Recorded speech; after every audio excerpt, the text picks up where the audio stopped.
안녕하세요. OK팝이 새롭게 기획한 코너입니다. 저희 또 OK팝 서클 차트의 데이터를 우리가 분석을 또 딥하게 좀 해보려고 전문가 한 분을 모셨습니다. 가온 차트 시절부터 서클 차트 데이터를 가지고 끊임없이 연구를 하셨던 서클 차트 연구위원 김진우 위원님을 지금 잠깐 모셨습니다. 반갑습니다. 반갑습니다. 10년 만에 인사드립니다. 처음 가온차트 시절에 글 썼던 게 2012년 정도인데 계속 베일을 가려져 있다가 글로만 인사드리다가 불러주셔서 나왔습니다. 어떻게 보면은 K-팝 산업 관련된 데이터를 가장 우리나라에서 분석을 제일 많이 하시는 분이고, 사실 저희 OK팝 유튜브 채널을 이제 운영하면서 제가 이제 여러모로 데이터를 가지고 강의를 하는데, 그걸 보고 사실은 뭐 최강은 거품이다, 진정한 K-팝 산업계의 데이터 전문가는 나다, 뭐 이런 얘기를. 아이 뭐 그럴 생각까지는 없고요. 모난 돌이 먼저 돌 맞는다고 나대는 거 별로 안 좋아해서 제가 방송 출연을 좀 자제하고 있었는데 좋은 기회에 불러주셨으니까 한번 얘기를 하나 좀 해볼까요? 알겠습니다. 오늘 주제는 김진우 위원님이 컬럼으로 저희 게재했던 K-팝 피지컬 앨범 수출 데이터 리뷰라는 이제 제목을 가지고 글을 쓰셨는데, 이걸 보니까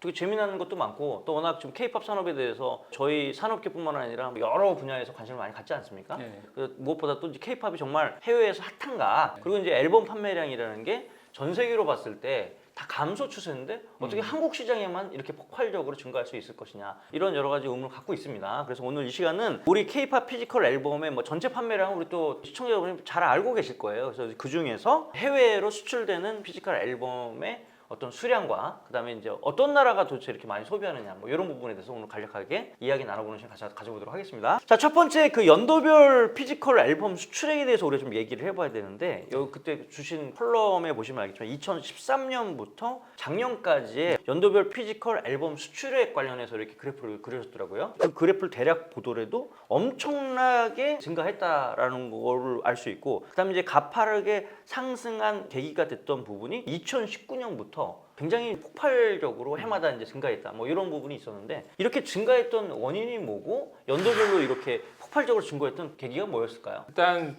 가장 큰 이유는 업계에서도 저뿐만 아니라 많은 분들이 얘기하지만 코로나 직전에 2019년도에 보통 우리가 탑 400 기준으로 판매량을 측정하는데 당시에 2,500만 장 정도 판매량이 있었고, 코로나 1년 차에 4,200만 장, 2년 차에 5,700만 장, 그리고 작년에 거의 8,000만 장으로 우리가 찍었잖아요. 대부분 이제 공통적으로 하시는 말씀들은 팬들도 자신이 쓸 수 있는 이 가처분 소득이라는 게 있잖아요. 이게 이제 코로나가 없을 때는 앨범에 얼마, 콘서트에 얼마 이렇게 나눠서 쓰던 것들이 콘서트가 이제 중단이 되면서 보복 소비 형태로 앨범에 다소 몰빵된 게 아니냐가 좀 지배적인 업계의 좀 시선이죠. 그래서 뭐 저도 작년에 한 8천만 장까지 과연 찍을까에 대한 의문이 중반까지 있었는데, 제가 한 10월 달부터 칼럼을 낼 때 잘하면 찍겠다 8천만 장 올해. 근데 실제로 이제 8천만 장을 돌파했죠. 지금 말씀 주신 대로 팬데믹 기간 동안에 아무래도 뭐 오프라인 콘서트라든지 스타를 직접 볼 수 있는 계기가 좀 없다 보니까 스타들을 위해서 팬들이 지출하는 어떤 소비액들이 기본적으로 있는데, 그게 아마 피지컬 앨범 판매로 좀 이어진 것 같다, 이런 분석을 좀 하시는 거네요. 네, 그렇죠. 근데 오늘 이제 리뷰하는 데이터들은 서클 차트 데이터도 있지만 우리나라 이제 관세청을 통해서 수집된 데이터들로 이제 판단을 하고 있는데, 이게 일부 좀 데이터가 좀 관세청에서 수정된 부분이 있어서 좀 미리 말씀드리면, 사실 그러니까 작년이죠. 그래서 재작년 대비해서 수출액은 4.8% 증가한 것이 최종 파이널 데이터고요. 근데 이게 1월 중순에 한번 데이터가 5.6% 증가로 기사가 뜬 적이 있는데, 그 데이터가 후에 관세청에서 수정을 또 한 부분이 있어서 최종 스코어는 4.8%가 정확한 수치입니다. 저희가 이 그래프를 보면 2013년에서 2016년까지는 증가세가 거의 이제 보합세로 이렇게 했다가 2016년에서 19년까지 1차적으로 이렇게 앨범 시장이 엄청나게 성장을 하는데, 아무래도 이때는 BTS라는 걸출한 K-팝 아티스트가 전 세계에 이제 글로벌 히트를 하면서 그들이 지금까지 기록했던 모든 앨범 판매량 기록을 갈아치우잖아요. 네. 이렇게 가다가 이제 BTS가 뭐 여러모로 혼자서는 이제 그런 어떤 세일즈를 견인하는데 한계가 좀 있는데, 그럼에도 불구하고 2019년부터 해마다 엄청난 수준으로 지금 판매량이 증가됐던 건 아까 말씀 주셨다시피 이제 팬데믹 기간 동안에 영향이 좀 있었을 거다, 이렇게 좀 예측을 하고 계시는 거네요. 그렇죠. 그래서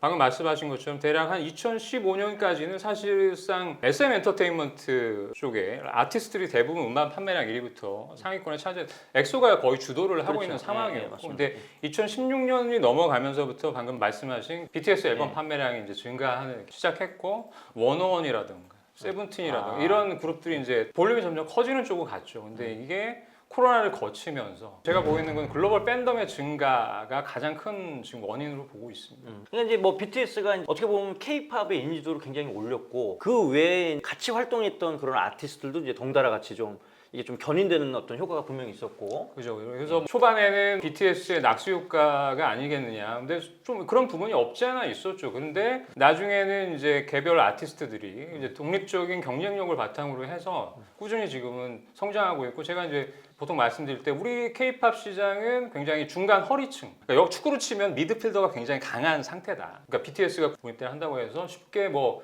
언론에서는 이게 혹시 막 와야 될 것처럼 K-팝 시장에 그렇게 얘기를 하는데 그럴 일은 제가 봤을 때 절대 없다라는 생각입니다. 예. 그러니까 이제 뭐 어떤 계기는 있었지만 네. 그걸로 좀 탄탄해진 K-팝 시장이 글로벌로 이제 굉장히 다양한 분야에서 인기가 많다 보니까 그 폭발력이 너무 커졌고, 그리고 이런 성장세는 당분간 한 아티스트가 뭐 활동하니 안 하니 이런 문제를 떠나서 성장할 가능성이 높다, 이렇게 이제 보시는 거네요. 그렇죠. 제가 생각하는 K-팝 시장은 형태를 따지면 피라미드 형태라고 볼 수 있어요. 그래서 맨 아래는 이제 연습생이 있겠죠. 맨 위에 뭐 BTS나 뭐 이런 그룹들이 있다고 해도 이 그룹이 잠깐 활동을 중단하더라도 뭐 피라미드 형태는 와야 되지 않잖아요. 혹시 이거를 뭐 BTS가 뭐 중심이고 주위에 행성을 돌듯이 다른 아티스트 돈다 이렇게 해석하는 분들도 있는데, 그렇게 되면 구심점이 사라지면 뿔뿔이 흩어질 수밖에 없는 구조가 될 텐데 그 구조는 아니라는 게 제 생각입니다. 다음 좀 테마로 우리가 또 넘어가 보자면, 그러면 이제 이렇게 K-팝 아티스트들의 피지컬 앨범들을 수출하는 해외 나라가 어디 있느냐, 이런 게 좀 되게 궁금할 것 같아요. 어땠습니까 지금은 해외? 일단 아무래도 우리나라의 그 피지컬 앨범을 가장 많이 사는 국가는 일본. 일본. 이건 뭐 전통적으로 예전 뭐 10년 전에도 그랬고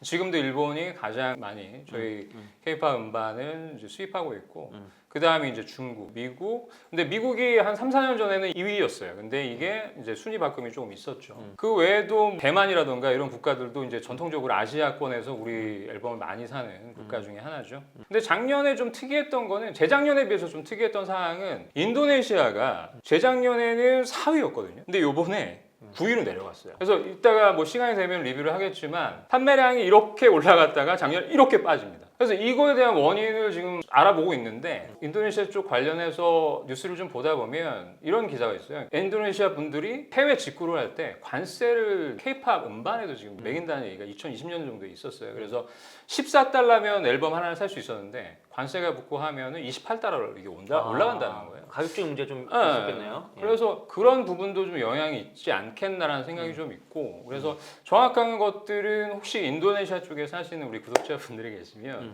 댓글로 어떤 이유인지 좀 알려주시면 좋겠어요. 그 실질적으로 저희 또 관세청 자료도 있지만 네. 저희 리테일 앨범 차트가 있잖아요. 이제 거기 데이터를 이렇게 보면 약간 좀 차이가 있습니다. 관세청은 정식적인 수출 루트를 통해서 이제 나가는 거고, 저희 이제 리테일 쪽은 뭐냐면 이제 주소지 기준으로 해서 나누는 거죠. 그러니까 예를 들어서 우리나라에서 앨범 판매하는 사이트에서도 해외에서 직구를 했을 때는 바로 이제 그쪽으로 배송이 되잖아요. 이제 그 부분을 저는 이제 해외 판매량을 잡기 때문에 이제 그 부분에 약간 좀 차이가 있는데, 이런 여러 가지가 이유가 있더라도 일단은 제가 조금 보면서 놀랬던 건 역시 일본이 생각보다 피지컬 앨범 수출국으로서는 1위다라는 게 있었고, 그다음에 이제 항상 저희가 이제 뭐 K-팝 하면 중국 쪽이랑 어떤 정치적인 이슈 때문에 여러 가지 또 K-팝 산업에서 이슈가 많이 있었잖아요. 우리 내부에서도 일종의 반중 감정 같은 게 좀 있었는데, 그럼에도 불구하고 중국 시장은 K-팝 산업이 포기할 수 없는 시장이다. 뭐 이런 느낌들이 이 데이터를 보면 좀 나올 수 있는 것 같아요. 그래서 뭐 재작년인가요? 그 중국발 팬덤 규제 이런 게 있었어요. 그래서 있었습니다. 팬덤 이제부터 앨범은 한 장씩만 사는 거야, 막 이런 게 있었잖아요. 있었습니다. 예, 있었죠. 근데 그때 데이터를 봐도 줄지 않아요. 수입 물량이 줄거나 하진 않았습니다. 그때 과도하게 이제 좀 그런 것들이 확대 해석이 돼서 야 큰일 났다 막 이런 식의 언론 보도가 있었는데, 실제 데이터를 까보면 그렇지 않습니다. 팔릴 만큼 다 팔렸어요. 네.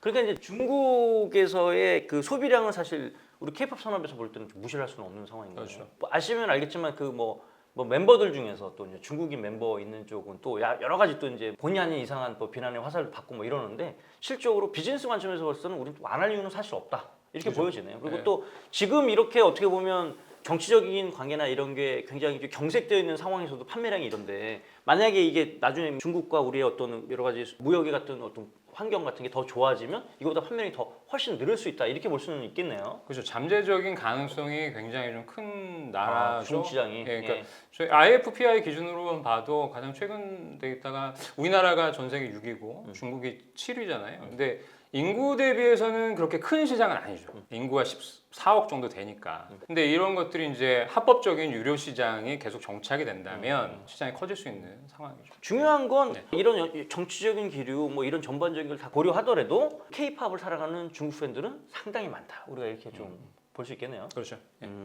그리고 또 저희가 그 다음에 이제 뭐 미국이란 나라가 사실은 어떻게 보면 팝이라는 어떤 음악이라는 거의 본 고장이라고 우리가 볼 수가 있는데 이 나라에 또 우리 K-팝 피지컬 앨범 수출량이 상당히 돼요. 네. 이게 또 의미하는 바는 뭘까요? 사실 미국은 뭐 다들 아시겠지만 전 세계에서 가장 큰 음악 시장을 갖고 있는 나라고 사이즈로 치면은 전 세계에서 한 35% 정도 차지하니까 미국에서 가장 큰 시장이 있기 때문에 여기에서 우리가 이제 좋은 성적들을 낸다는 것은 굉장히 크게 의미가 있고 일본, 중국 다음으로 미국이 이제 점유율이 커지기 시작한 것은 불과 3, 4년 전부터밖에 안 돼요. 그 전에는 그렇게 크지 않았습니다. 아무래도 이제 미국 시장에 BTS가 진출을 하고 난 이후부터 계속해서 지금 점유율이 올라오고 있는 상태고 작년 기준으로 해서 K-팝 해외 수출 세일즈에서 한 17% 정도를 미국이 차지하고 있죠.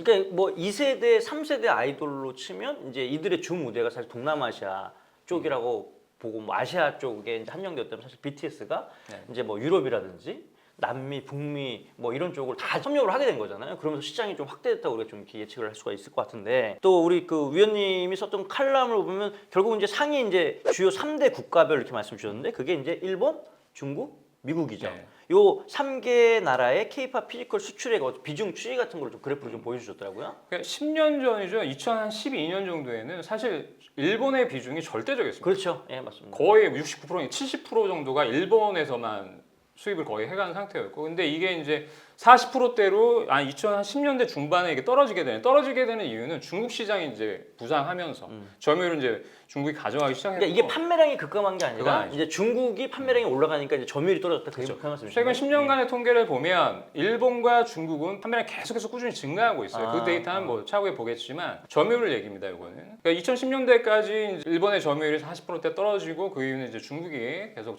시장이 커지다 보니까 그렇게 된 거고, 최근 들어와서는 중국뿐만 아니라 미국이 또 수출이 또 증가하다 보니까 지금 일본 점유율이 한 30% 후반까지 떨어져 있는 상태인데 역시 일본도 계속해서 판매량은 증가하고 있다는 건 잊지 말아야 되겠죠. 일본이라는 나라 좀 독특하잖아요. 예. 그러니까 아시겠지만 CD 렌탈샵 사실 어떻게 보면 음악 산업이 뭐 한국 같은 경우에는 피지컬에서 이제 온라인으로 이렇게 트랜스퍼하는 게 굉장히 빠른 시간이었고 그 기간에 뭐 불법도 많고 뭐 그 중국도 마찬가지겠지만 근데 일본만큼은 네. 음악을 CD로 듣는 어떤 여러 가지 관행들 이런 것들이 굉장히 오래 유지가 됐고 심지어는 우리 예전에 비디오 가게에서 렌탈하듯이 네. CD를 렌탈해서 듣고 또 가서 주고 뭐 이런 게 있어서 계속 CD 판매량이 이렇게 유지됐던 거 아니냐 이런 생각도 좀 해보게 됩니다. 그래서 작년쯤에 제가 여름에 그 NHK하고 인터뷰할 일이 좀 있었는데 예. 그때 이제 너무 궁금해서 물어봤어요. 일본은 도대체 왜 CD를 아직도 사고 이렇게 듣냐? 그랬더니 원래 그 민족성이 그렇다.